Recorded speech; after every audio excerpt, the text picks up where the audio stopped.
Elles sont venues par centaines répondre à l'appel du mouvement des femmes engagées pour la sauvegarde de la patrie. Devant le bâtiment abritant la représentation de la CEDEAO au Niger, ces étudiantes, fonctionnaires et femmes au foyer sont venues dénoncer les sanctions infligées au Niger au lendemain du coup d'État du 26 juillet.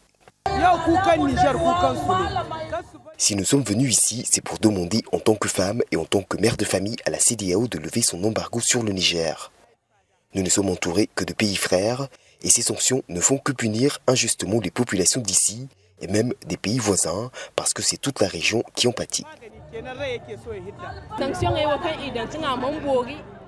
Ces sanctions sont injustes car elles touchent tous les secteurs sociaux de base. Les hôpitaux se retrouvent sans électricité, en plus de la pénurie de médicaments.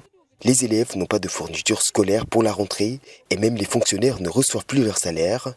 C'est la population qui souffre le plus de cet embargo et c'est cela que nous dénonçons aujourd'hui.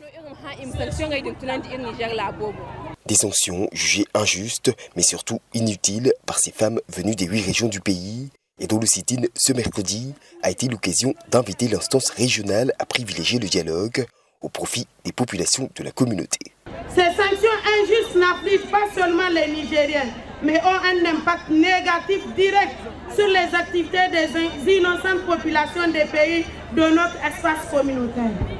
Des pays voisins avec des relations historiques séculaires doivent pouvoir se parler, considérer l'intérêt des peuples et ne pas cautionner une vision dictée de contrées lointaines pour des intérêts mesquins sans lien avec les préoccupations de notre espace.